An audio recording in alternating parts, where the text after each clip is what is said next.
Bismillahirrahmanirrahim. Abasa suresinin 17. ayeti. Kutilel insanu ma akfarah. Kafir adam kargışka kalsın. Anın kafir bolusuna emne sebep boldu?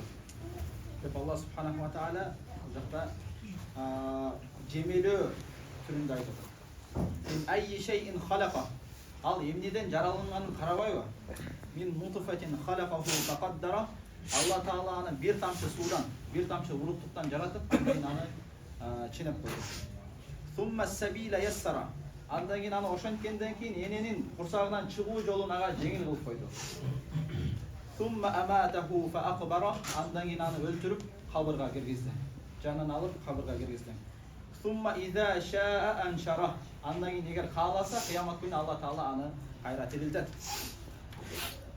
Калла ламма yaqdi ma amara. Шындығында кафир адам ал Роббисінің бұйрығын атқарған жоқ. Falyanzuril insanu ila ta'amih. Адам баласы өзінің тамағына қарабай ба? Инна sababnal ma'a sabba. Біз асмандан аларға суыны түшіріп қойдық, бұлттардан жаңбырды жадырып қойдық. Summa shaqaqnal arda shaqqa. Андан кейін жер жүзін өсімдіктерге толтырып қойдық. Жерді өсімдіктермен жарып, жерден өсімдіктерді өсіріп қойдық. Fa'ambatna fiha habba. Жана жер жүзүндө дандарды өсүрүп койдук. Будай, арпа сыяктуу. Wa inaba wa qadba.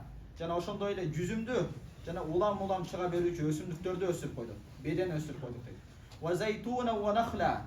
Зайтунду жана курма дарактарын өсүрүп койдук дейт. Wa hadaiqa gulba. Дарактары көп болгон бакчаларды өсүрүп койдук. Wa fakihata wa abba.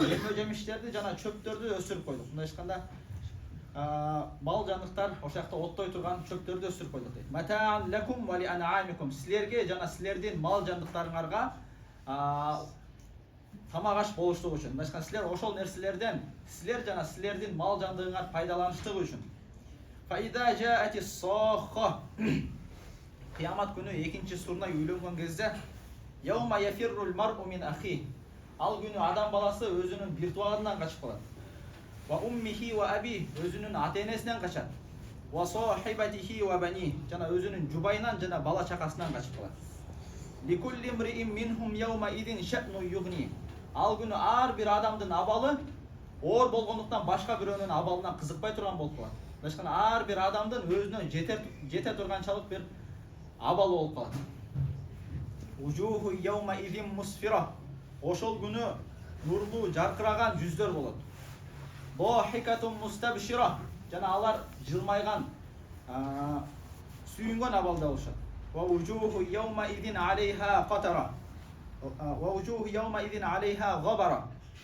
Tarhaquha qatara. Жана ошондой эле ал күнү караңгылык жана каралык жана караңгылык ороо алган, чаң баскан жүздөр болот. Ulaika humul kafaratul fajara. Ал эми ошол абалдын ээлери алар капырлар жана фасык күнөөкөр адамдар болушат. Аллаху алам.